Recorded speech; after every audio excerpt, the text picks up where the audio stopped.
Well, hello. Welcome to another daily update regarding the California Board of Psychology hearings that are coming up.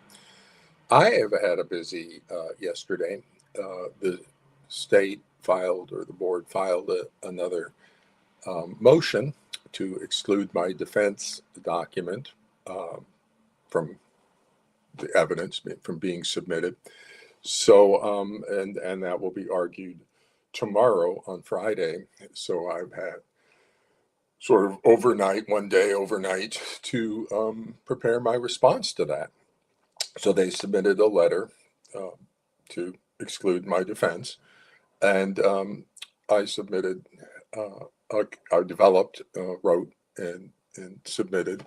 Will be submitting my response to that today. So I'm a little tired, having to done that all yesterday, and then I'll be preparing for the oral arguments tomorrow regarding the motions in Lamine and this most recent one to exclude the defense. Now, it's from my position, it seems pretty evident what the state is trying to do.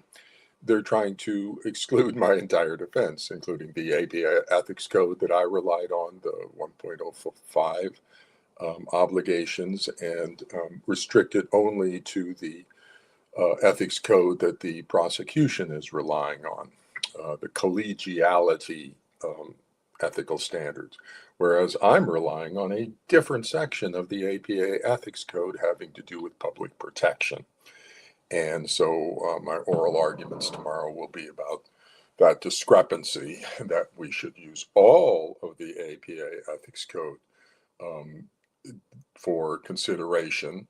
The prosecution can apply their collegiality standards and present their case, and the defense will be relying on the public protection standards 1.05 and 3.04, and then we will present the evidence to support our ethical standards and requirements of our ethical case, and then the administrative law judge will decide based on the application of the entire ethics code that governs psychologists, because we're governed by the entire ethics code, not just pieces of it.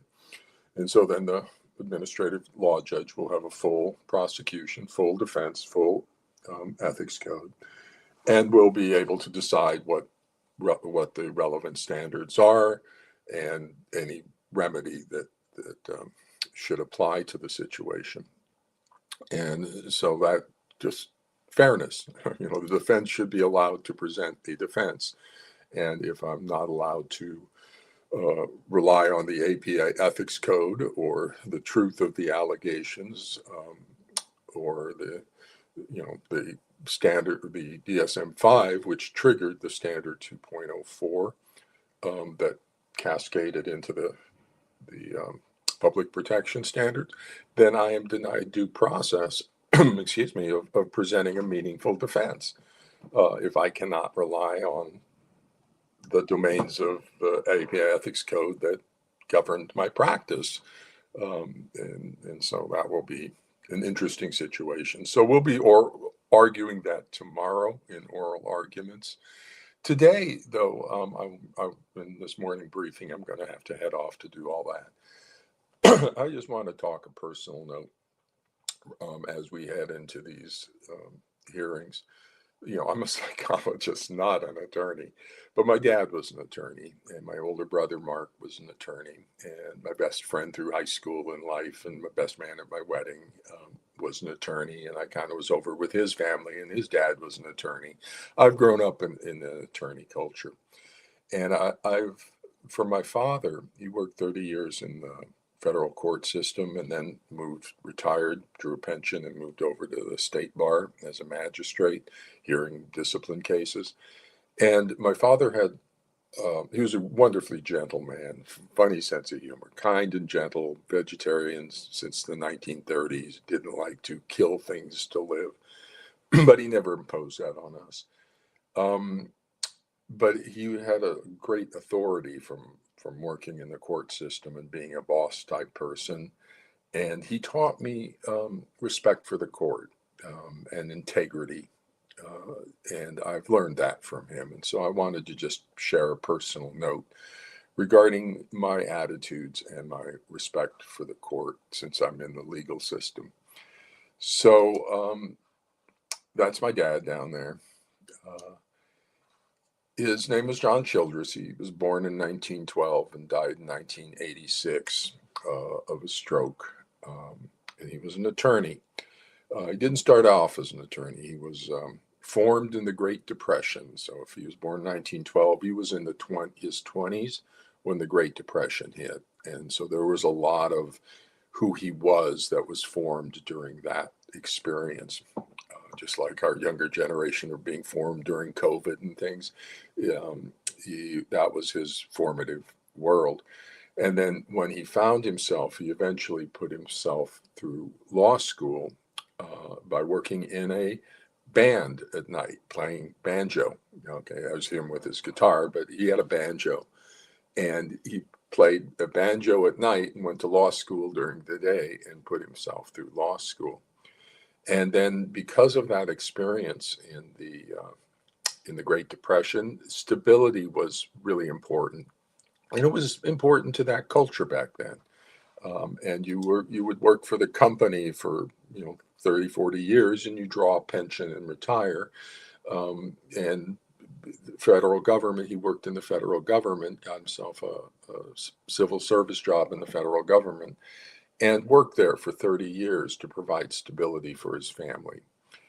He was one of those quiet heroes who would commute long distances, an hour each way, every day for 30 years through LA traffic.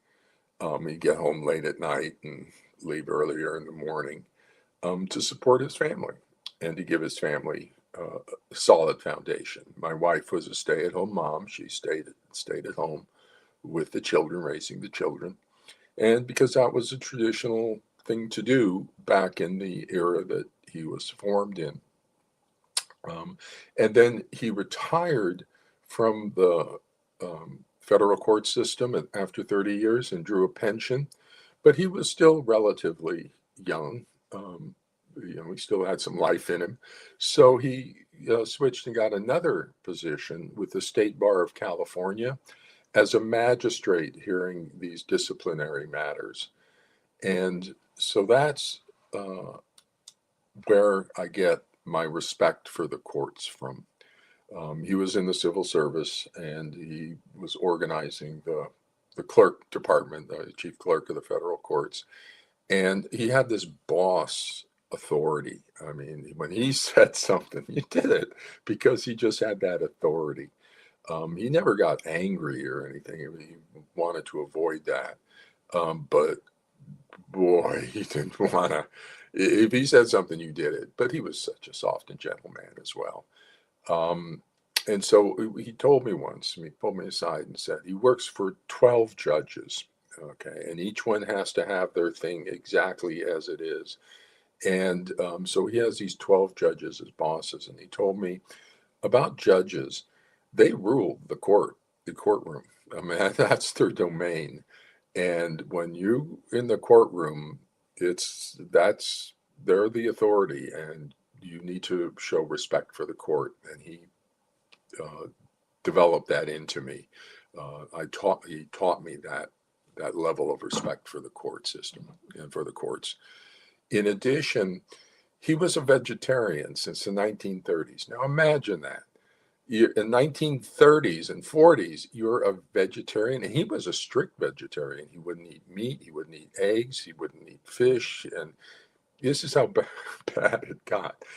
He would eat baked potatoes. We'd go on vacation or something. We'd go out to a restaurant, and he'd order a baked potato, and that's all he would eat. And then he would find his way around other things while the rest of the family eat. And he would peel the baked potato because he didn't want the cooks who were handling meat to be handling his potatoes. So you'd say, "Don't cut it. I want a baked potato. Don't cut it." And the waitress would look at him and says, "No, just bring me the baked potato," and then he would peel it. And he wouldn't eat lard or anything like that. We had to get vegetable shortening bread and stuff for him. The rest of the family was fine. We ate like steaks and shrimps and everything else, but he would just do that. And it was a moral thing for him. He didn't like killing things to live. Um, and when he would get spiders in the house or something, he'd get a little tissue paper and grab the spider and put the spider outside. Um, he was a man of great integrity, and that's what he taught me too. Integrity. And so that's what you're seeing in me, in the family courts, with this case, with everything. Do my duty to protect. You're seeing a ripple of my dad and what he taught me about personal honesty and personal integrity. So I just want to give a nod to him for a second. So yeah, my father was a man of integrity. He was a quiet and gentle man who carried authority. And my father taught me to respect court authority. And throughout my time in the family courts, I have never criticized the court. And you can check back and look at all my posts and everything. And I'm critical of the forensic psychologists. I'm critical of the self-proclaimed PA experts. I'm critical of the institutions that fail to protect. But I'm not critical of the court. The court has an awesome responsibility, and it relies on the evidence that's presented to it. And if the court doesn't get good or proper evidence, then its decisions will be problematic. But if the court um, is receives the proper information, the relevant information, then I respect the court's ability to make a good decision. And I respect the integrity of the judges who sit in the court. Now, I recognize that humans are humans, and they may not all judges are have as much integrity as we would hope for, but that's not my call to make. When they're in that position, they occupy the role, and I respect the court. Not maybe not the person, but I respect the court. Um, the fault in the family courts is with professional psychology, not the court. And that's another important issue that is involved in my work in the family courts, is not only our professional psychology, the forensic custody evaluators, and the psychologists there, and the cadre of self-proclaimed PAS experts are not only are they hiding the diagnosis of child abuse from the parents and the courts because they're not doing an appropriate assessment for child abuse, but they are not providing the court with the high quality of information that the court needs for its decision making around the child. The court has a tremendous responsibility in these custody cases. Their decision is going to be life altering for the child and for the parent. And there's abuse involved one way or the other. Either the targeted parents abusing or the allied parents abusing. And judges don't diagnose abuse, they respond to the evidence that's presented to them. And so it's the fault of the psychologists, it's my people, and the American Psychological Association, and just the entire profession that has uh, conducted an experiment on human subjects, the parents and children in the family courts, without IRB review, and the experiment absolutely fails, and it's destroyed the lives of tens of thousands, hundreds of thousands of children and their parents as a result of this failed experiment. The experiment needs to end. The experiment in forensic custody evaluations and this quasi-judicial role for doctors of advising the court on custody decisions, that needs to end. Doctors need to go back to being doctors, which is diagnosis and treatment, so that we can get the court the highest level of information on which to base its decisions. That's the DSM-5, that's attachment pathology, that's family systems, it's complex trauma and child abuse, it's personality disorder pathology, and this knowledge about delusional thought disorders and what happens surrounding the collapse of a personality disordered parent from the stresses of the divorce. We need to distill that down into a meaningful report for the court that provides the court with the evidence it needs, the child abuse diagnosis that it needs to take protective action relative to the child. And so it's not the court's decision to diagnose parental alienation or parent-child contact problems or whatever psychological pathology is in the family that's causing the child's severe attachment pathology. That's not the court's obligation to make that diagnosis. Judges don't diagnose pathology. I don't make, send people to jail. I don't make judicial rulings and verdicts. These are two separate fields. And what the court needs to do is the moment they get this pathology of a child rejecting a parent, they need to bounce that out to the mental health system.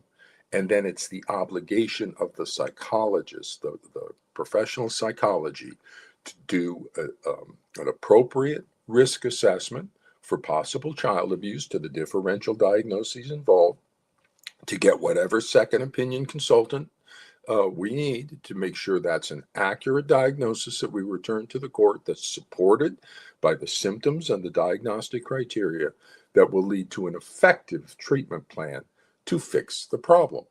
Because the court has parent patrie over the child, they have an obligation to make sure the child's okay.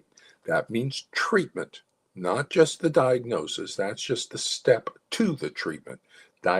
Treatment depends on diagnosis. Diagnosis guides treatment. Treatment for cancer is different than the treatment for diabetes. So it's up to professional psychology. That's our obligation. We have an obligation to the child to protect the child from child abuse. We have an obligation to the parent, the targeted parent, to protect them from spousal abuse by the pathological parent using the child as a weapon. And those are duty to protect obligations. And we have an obligation to the court to return an accurate diagnosis that's supported and that will lead to an effective treatment plan to fix the problem. That's our job. And then the court can take that information and take the appropriate actions based on an accurate diagnosis that will lead to an effective treatment plan. And professional psychology is not doing that because of institutional capture and institutional betrayal. And that needs to change. This is child abuse. It's not parental alienation. It's not parent-child contact problems. Those are just made-up pathology labels. DSM-5, it's a shared persecutory delusion. That's child psychological abuse.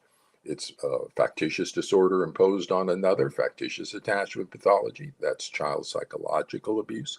Both of those lead to psychological child abuse. In addition, those are two major psychiatric pathologies. Back in the DSM-4, we called them Axis 1 psychiatric disorders. Personality disorders were Axis 2. These are major psychiatric disorders.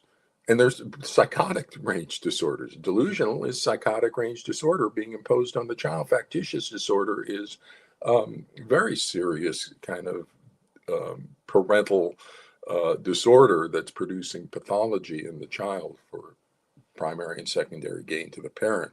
So those absolutely need to be identified, just like if the court was referring out and the doctor diagnosed schizophrenia. The person had done something, but they have schizophrenia. It's the obligation of the mental health field to return that diagnosis to the court and say, this person meets the diagnostic criteria for schizophrenia. Then the court can make an appropriate decision based on what happened in that particular case. When it's in the family courts and the diagnosis is a induced persecutory delusion with a narcissistic borderline parent collapsing into persecutory delusions and then imposing those on the child, we need to tell the court that the child's symptoms of rejecting the targeted parent represent a delusional thought disorder being imposed on the child by the parenting of the allied pathological parent. So then the court has a clear understanding of what's causing the child's rejection and can take an appropriate response. When it's a factitious attachment pathology being imposed on the child for primary and secondary gain to the allied parent, the mental health people need to diagnose that and return that diagnosis to the court that's supported, that says the child's rejection of the targeted parent isn't a false, induced pathology being imposed on the child by the pathogenic parenting, the pathology creating parenting of the allied parent. Those are psychiatric disorders, like schizophrenia and delusional thought disorders are in the psychotic range. And the child abuse, the court needs to understand that mental health diagnosis of the psychiatric disorders is child psychological abuse, V995.51, and the court needs to get that information. Once the court has that information, the court can make a proper decision for the child that will preserve the child's healthy development. But right now, the mental health system is absolutely failing. The child, we're failing to protect them. The parent, we're failing to protect them. And the courts, we're failing to get them the information that they need to protect the child. In addition, when we don't diagnose, we don't provide the targeted parent and their attorney with the necessary information about child abuse and psychiatric disorders that they need to seek and prosecute their arguments to the court for a protective response for the child. They don't have the necessary mental health information to advocate for a protective response to the child. And so that's just totally undermining the integrity of the entire legal system when the mental health system collapses below the ethical standards of the American Psychological Association. There are reasons for ethical standards. There's reasons for standard 2.01, 2.04, 9.01, and 3.04. And violation of those standards creates significant harm.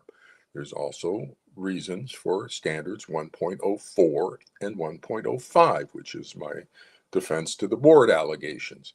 Those are the self-corrective mechanisms of the APA Ethics Code. When psychologists see something going on, the ethical violations by another psychologist, we're obligated to act.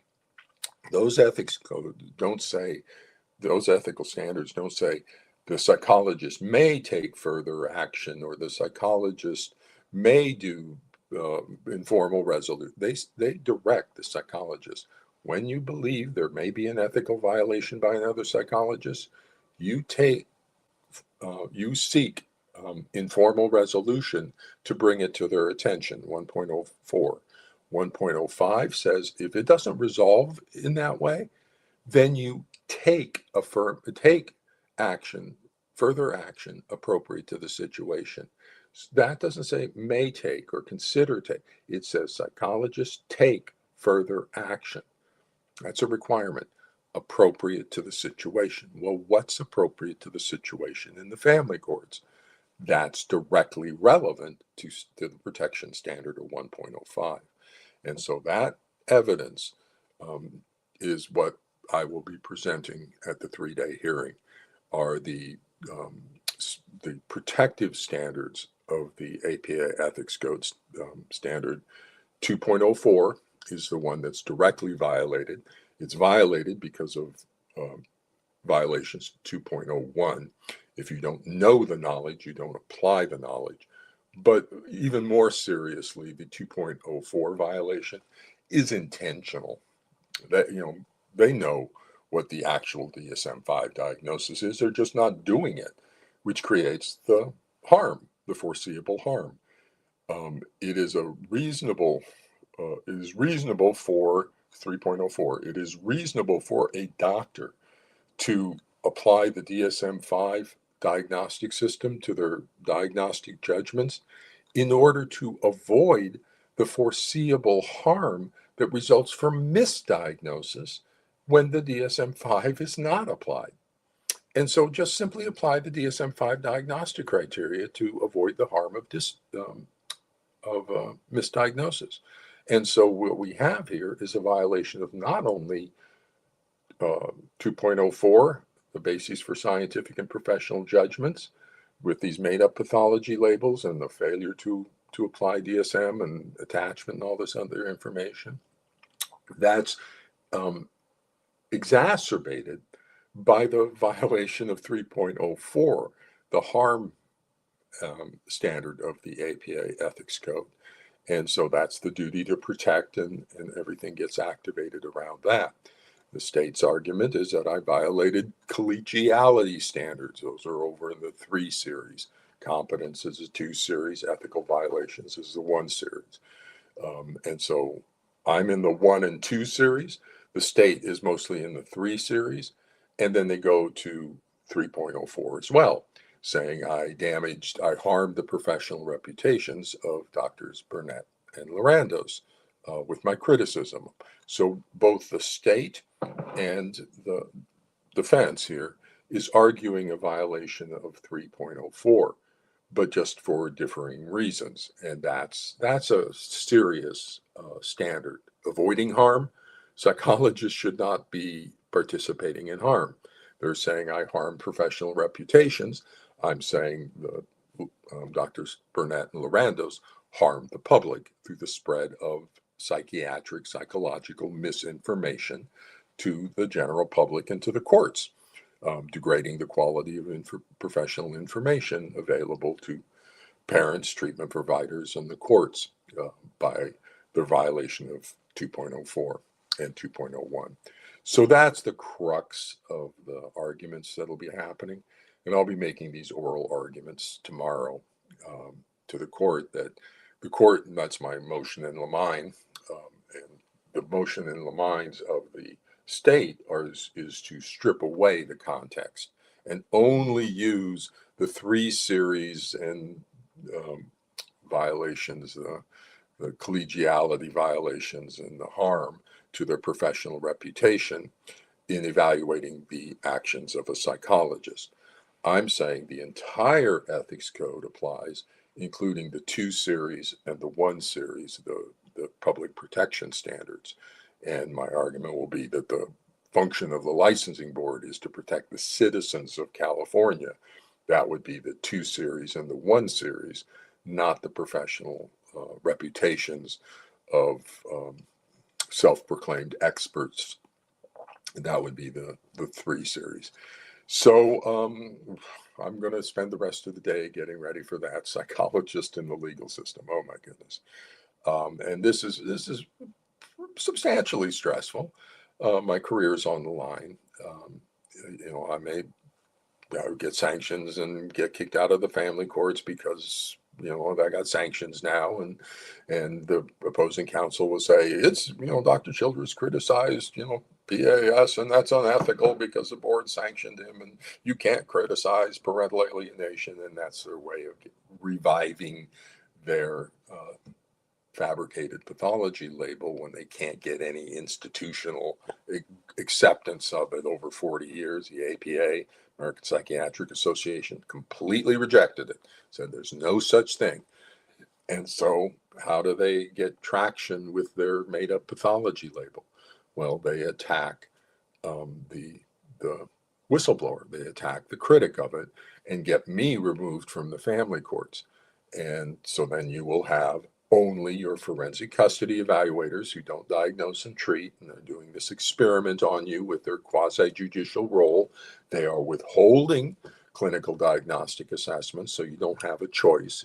It's impossible for the parents in court and children to get a clinical diagnostic assessment of major psychiatric disorders. It's like going out in the real world and saying, I got a kid who's schizophrenic, and nobody's going to diagnose schizophrenia. I'm sorry, we don't diagnose schizophrenia. We can work on your family problems maybe, but the schizophrenia is central to the family problems. And so it's the same analogous thing. They're just withholding the diagnosis. I'm out of trauma and foster care. I'm a trauma psychologist, so that's why I know institutional betrayal trauma. I know traumatic grief. A characteristic feature of abuse pathology is that it isolates its victim from reporting and rescue. And that's exactly what's happened in the family courts. The parents and children have been isolated by this quasi-judicial role and forensic custody evaluations. They've been isolated from the rest of professional psychology who does diagnosis and treatment. They do something different. And that's a classic feature of abuse. The treatment for that is to break that isolation. I'm a clinical psychologist. That's what I'm doing. I am breaking through the isolation, the institutional and regulatory capture that has allowed this trauma, the child abuse, to continue for 40 years undiagnosed and untreated. Every one of these cases, based on the child's symptoms of rejecting a parent, every single one of those should be returning a child abuse diagnosis one way or the other, because that's the only thing that causes that symptom. It's a motivational system. It always motivates towards a direction, because the other motivational direction is death by starvation and predation. So if we see a change in the child's motivation to seek to flee a parent, there's only one thing that causes that: abusive or psychotic range parenting. That's a disorganized attachment. So that indicates the scope of the problem over the last 40 years, in that every single case should have been returned an abuse diagnosis. How many did? Zero. So that means we misdiagnosed it in every single case, because we missed the diagnosis, because we're using these made-up pathology labels rather than established knowledge of the DSM-5, attachment, delusional thought disorders, family systems, that we are required to use, not optional. And so that's the situation in the family courts. I'm putting myself on the line. I'm putting my career on the line. If I am sanctioned, I'll have to deal with that. And it will be a damage to my career. It'll be damage to you in the family courts. You'll be left again in the isolated system. However, by sacrificing, or the willingness to sacrifice, my career in this matter, the forensic custody evaluations are not long for the world. We have the New York Blue Ribbon Commission. We have Dr. Childress, an ethical, fully expert in the necessary domains: attachment, delusions, factitious disorders, the Belmont Report, community psychology, expert psychologist. And I'm sanctioned and removed from the family courts. Meanwhile, these self-proclaimed parental alienation experts and the experiment of forensic custody evaluations continue, that the New York Blue Ribbon Commission said were dangerous, harmful to children, lack scientific legal value, potentially disastrous consequences, and voted 11-9 to eliminate them entirely. Once they're eliminated entirely, that indicates that for the last 40 years, they've been experimenting on human subjects, which can potentially open up to a class action lawsuit, and settling off of that can potentially get the remediation back into the now adult children and their parents for the institutional betrayal trauma created by the institutional and regulatory capture. That's Stigler and Freud in the family courts. Look at me, old guy, 70 years old. My dad died at 74. I'm 70. My brother Mark died at 72. And then my brother Gary died from Parkinson's complications. He had my mom's genes. That runs in mom's side of the family. I've already had one stroke. I'm estimating I got maybe 5 years, or 2 to 5, 7, somewhere in that range. But then you're going to be on your own with everything. And I anticipate that this case will be talked about for 40 years after I'm dead, and what happened in the family courts, because it's a classic textbook case of institutional regulatory capture and institutional betrayal trauma. And so that's my 2026, 27, 28 is I'll be writing books about that and stuff like that. And then then I'll leave and everybody else can go forward. And I pretty much guarantee you the next generation of up and coming psychologists in the family courts are not going to go back to 1985 and start promoting parental alienation syndrome. They're going to move into attachment, DSM, delusional thought disorders, and the actual pathology, because then it spreads out and there's so much rich information that can be applied and it makes total sense. Once you apply the established knowledge, everything makes total sense and it's solved immediately. It leads to effective treatment. Diagnosis guides treatment. So with that, I'm off to preparing for my oral arguments tomorrow, and then I'll check in with you. I won't be doing a daily update tomorrow. I'm going to be focused on the oral arguments and things. And then on Saturday, I'll come back and start telling you what's going on, and Sunday coffee, and then I'll prepare for the lay of the land for the coming 3-day hearing, open to the public. I suggest you parents and your allies and people get the media over here to break that isolation. That's the treatment, to break your isolation away from reporting and rescue, and to get state legislators, California state legislators, your state legislators, watch the hearings. Dr. Childress is going to get to cross-examine Doctors Burnett and Larandos. That should be very interesting. I'm confident the California, the prosecution there will offer many objections to the questions or the evidence being submitted and everything, because they want to limit my defense to basically nothing. That they want to just get their prosecution in with no defense. And so I'm going to have to fight to get the defense in. And this is your licensing boards, all 50 states. And they are focused on protecting the professional reputations of parental alienation experts rather than and sanctioning the psychologist who is focused on the protective standards of the APA, competence standards and reporting ethical violations, the 2 and the 1 series with the 3.04, avoiding harm. So good luck, everybody.